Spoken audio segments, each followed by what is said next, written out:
నమస్కారం. నా పేరు డాక్టర్ షగుఫ్తా. నేను న్యాచురోపతి డాక్టర్ని. మోకాలు నొప్పులండి. ఈ విపరీతమైన మోకాలు నొప్పులు పెద్దవాళ్ళలో మనం కామన్గా గమనించే వాళ్ళం పాతకాలంలో. ఇప్పుడు చిన్న వయసులోనే వచ్చేస్తున్నాయి మోకాలు నొప్పులు. మోకాలు నొప్పులే కాకుండా కూర్చున్నా నిలబడిన టక్ టక్ సౌండ్లు, హెవీనెస్ అనిపించడం, ఒక అడుగు నుంచి ఒక అడుగు వేయడానికి కూడా చాలా బద్ధకంగా అనిపిస్తున్నాయి. చాలామంది ఇదేదో ప్రాబ్లం అని చెప్పి హాస్పిటల్కి వెళ్తే ఎక్స్రే తీస్తే లిగమెంట్ ప్రాబ్లం ఉందంటారు, లిగమెంట్ టియర్ అంటారు, గుజ్జు తగ్గిపోయింది అంటారు, లేదంటే జాయింట్కి జాయింట్ మధ్య ఇన్ఫ్లమేషన్ ఎక్కువైపోయింది అంటుంటారు. ఒక్కొక్క సమస్యకు ఒక్కొక్క కారణం యాక్చువల్లీ. కొంతమంది బరువు ఎక్కువైపోవడం వల్ల ఇన్ఫ్లమేషన్స్ ఎక్కువైపోతాయి. కొంతమంది food intake of processed food తీసుకోవడం వల్ల మోకాలు నొప్పులు ఎక్కువైపోతాయి. కొంతమంది సో ఆటోమేటిక్గా కాల్షియం డెఫిషియన్సీ వల్ల మోకాలు నొప్పులు, B12 డెఫిషియన్సీ మోకాలు నొప్పులు, డి విటమిన్ డెఫిషియన్సీ వల్ల కొంతమంది నొప్పులు, రక్తహీనత ఐరన్ డెఫిషియన్సీ వల్ల కూడా మోకాలు నొప్పులు వస్తాయి. మోకాలు నొప్పులు రావడానికి మెయిన్ కారణం ఏంటి? ఫుడ్ ఇంటేక్లో ప్రాపర్ న్యూట్రిషన్ లేకపోవడం వల్లే వస్తాయి. ప్రాపర్ న్యూట్రిషన్ ఉంటే సమస్య ఉండదు.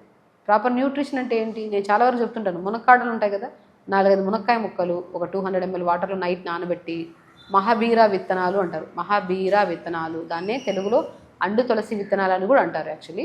అవి కూడా 1/2 స్పూన్, ఎక్కువ వేయొద్దు, 1/2 స్పూనే వేయాలి. సో కొద్దిగా మెంతులు 1/2 స్పూన్ వేసుకొని అంతే. ఈ 3 ఇంగ్రీడియంట్స్ని వేసుకుంటే కొద్దిగా గ్యాస్ ప్రాబ్లం ఉంటే పుదీనా కూడా వేసుకోవచ్చు. ఇవి నైట్ నానబెట్టి మార్నింగ్ లేచి లైట్గా మరిచుకొని ఫిల్టర్ చేసుకొని తాగండి అంతే.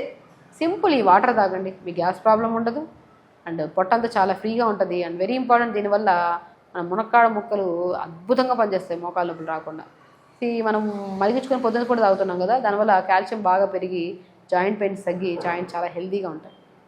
అండ్ ఫుడ్ విషయానికి వస్తే మనము ఆయిల్స్లో కూడా ప్రాసెస్డ్ ఆయిల్స్ కాకుండా గానుగ నూనెలు తెప్పించుకొని వంట వండుకోవడము, అండ్ ఈ బయట జంక్ ఫుడ్లు, ప్రాసెస్డ్ ఫుడ్లు, ప్రాసెస్ మీట్స్ అవన్నీ తీసుకోకపోయి మంచిగా మునగాకు, బచ్చల కూర, మెంతి కూర, తోటకూర, ఇవి రెగ్యులర్గా వెజిటబుల్స్లో ఆకుకూరలో యాడ్ చేసుకొని మనం రెగ్యులర్గా తీసుకోవడము.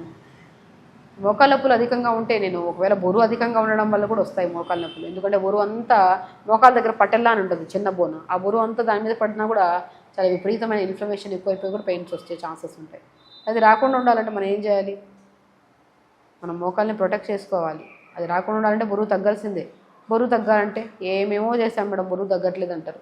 చేయాల్సింది చేయట్లేదు. ఇక్కడ క్వాంటిటీ ఆఫ్ ఫుడ్ తక్కువ తిని, టైంకి తిని, అది కూడా పర్టికులర్గా టైంకి పడుకుంటున్నారా లేదా ఇంపార్టెంట్, వాటర్ బాగా తాగుతున్నారా లేదా ఇంపార్టెంట్.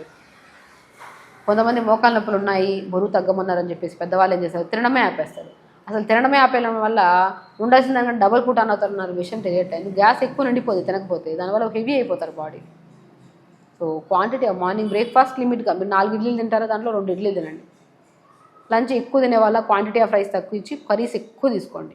డిన్నర్కి వచ్చాక లైట్ డిన్నర్స్, ఏదైనా జొన్న రొట్టె కానీ పుల్కా కానీ తీసుకోండి. తొందరగా చేయండి డిన్నర్. పడుకునే ముందు తిని పడుకున్నా కూడా బరువు పెరిగిపోతాం. 6 సూర్యాస్తమం అయిపోయే లోపల డిన్నర్ అయిపోవాలి, అన్ని సమస్యలు పోతాయి. సో ఇదే క్వాంటిటీ ఆఫ్ ఫుడ్, క్వాంటిటీ తగ్గించి మంచి ఫుడ్, ఆకుకూరలు, వెజిటబుల్స్, నట్స్ కొద్దిగా ఎక్కువగా ఉండేటట్టు చూసుకుంటే బరువు తగ్గుతాము, ఇన్ఫ్లమేషన్ తగ్గుతుంది. అండ్ ఆటోమేటిక్గా బరువు తగ్గడం వల్ల మోకాలు నొప్పులు కూడా పోతాయి మనకి. సో అలా బరువు తగ్గించుకోవచ్చు. బరువు తగ్గాలంటే మెయిన్ ఇంపార్టెంట్ థింగ్ ఏంటంటే నిద్ర బాగుండాలి. పొద్దున్న మీరు లేట్గా లేచి మోషన్కి వెళ్ళకుండా పొట్ట బ్లోట్ అయిపోయి హెవీ అయిపోయి సాయంత్రం వెళ్దాం రేపు వెళ్దాం అనుకుంటే దానివల్ల కూడా హెవీ అయిపోతారు బరువు. పొద్దున్న లెగాలి తొందరగా, మోషన్కి ఫస్ట్ వెళ్ళి దాని తర్వాత వచ్చి ఈ మునక్కాడలు, ఈ వాటర్ తాగి మంచిగా ఆకుకూరలు, మంచిగా వెజిటబుల్స్ బాగా తీసుకొని టైంకి ఫుడ్ తీసుకుంటే సమస్య పోతుంది. ఒకవేళ చాలా వరకు నేను చెప్తుంటాను, రిఫైన్డ్ సన్ఫ్లవర్ ఆయిల్స్ కూడా ఎక్కువ యూజ్ చేయకండి మోకాలు నొప్పులు అంటాను. అది కూడా ఎక్కువగా మనకి చాలా ఇన్ఫ్లమేషన్, స్వెల్లింగ్ కూడా రావడానికి కారణం. అంటే అవన్నీ అవాయిడ్ చేసుకొని మంచి కుసుమ నుండి దొరుకుతుంది గానుగ నూనెలో, అది తెప్పించుకొని వాడినా కూడా మంచిది. వాళ్ళు మోకాలు నొప్పులు అధికంగా ఉంటే నేను ఒక మిరాకిల్ ఆయిల్ చెప్తాను మీకు, బాగా గుర్తుపెట్టుకోండి. కొద్దిగా నువ్వుల నూనె తీసుకోండి. వామ్ పువ్వు అని దొరుకుతుంది ఆయుర్వేద షాప్స్లో, ఎక్కడైనా దొరుకుతుంది మంచిగా. పుదీనా పువ్వు అని దొరుకుతుంది. కర్పూరం అని దొరుకుతుంది. కర్పూరం ఎట్లా ఇంట్లో ఉంటుంది కదా. ఈ మూడింటిని ఆయిల్లో వేసేసుకొని వేసిన వెంటనే కొద్దిగా వాటర్ లాగా బాగా డైల్యూట్ అయిపోతుంది ఆయిల్ని మోకాల కిందన మోకాల పైభాగంలో మంచిగా రాసుకోండి. 100% మీ మోకాల నొప్పులు తగ్గుతాయి. మళ్ళీ రిపీట్ చేస్తున్నాను, వాము పువ్వు, పుదీనా పువ్వు, కర్పూరం ఒక 50 గ్రాములు తీసుకొని 150 ml అంటే 150 ml ఆయిల్లో వేసేసండి ఇవన్నీ మూడింటిని. అలా వేస్తే ఘాట్ వచ్చేస్తుంది ఆయిల్ని మంచిగా మోకాల కిందన మోకాల పైభాగంలో రాసుకున్నా కూడా మోకాల నొప్పులు తగ్గుతాయి. ఇంకా బెస్ట్ థింగ్ ఏంటంటే ఈ ఆయిల్ అప్లై చేసే ముందు ఒక ఐస్ ముక్క తీసుకోండి. ఒక ఐస్ ముక్క తీసుకొని మోకాల కిందన పైన మంచిగా ప్లెయిన్ ఐస్ క్రీమ్ ముక్క తీసుకొని రాసుకుంటే కొద్దిగా మంచిగా బ్లడ్ సప్లై ఇంక్రీజ్ అవుతుంది. అప్పుడు ఈ ఆయిల్ రాస్తే దాని బెనిఫిట్ మీరు వితిన్ 3 daysలో చూడొచ్చు. మీరు చిన్న చిన్న ఎక్సర్సైజ్ కూడా చేసుకోవాలి. పొద్దున్న లేచిన వెంటనే ఒక పిల్లోని డబల్ ఫోల్డ్ చేసుకొని కాలు స్ట్రైట్గా పెట్టి మోకాళ్ళ కింద భాగంలో మనము పిల్లోని పెట్టి ఇది కాలు అనుకోండి, స్ట్రెచెస్ చేయాలి. ముందుకి వెనక్కి సైడ్కి రొటేషన్స్. ఇది మోకాలు, ఇక్కడ పిల్లో పెట్టాం, ఇది పిల్లో అనుకోండి. ఇలా స్ట్రెచెస్ చేయడం, ముందుకి వెనక్కి rotations, clock wise anti clock చేసినా కూడా మంచి ఎక్సర్సైజ్. ఈ మజిల్కి బాగా ఎక్సర్సైజ్ ఉంటుంది. దానివల్ల కూడా మోకాళ్ళ నొప్పులు రాకుండా కూడా మనం కాపాడుకోవచ్చు. వెరీ సింపుల్ టెక్నిక్స్ అండి. ఇవి చేస్తే మోకాళ్ళ నొప్పులు ఉండవు, న్యూట్రిషనల్ డెఫిషియన్సీ ఉండవు, బరువు ఉంటే బరువు తగ్గుతాం, ఫ్యూచర్లో ఎప్పుడు ఏ నొప్పులు రాకుండా మనం కాపాడుకోవచ్చు. సో ఖచ్చితంగా చేయండి. హెల్తీగా ఉండండి, హ్యాపీగా. నమస్కారం.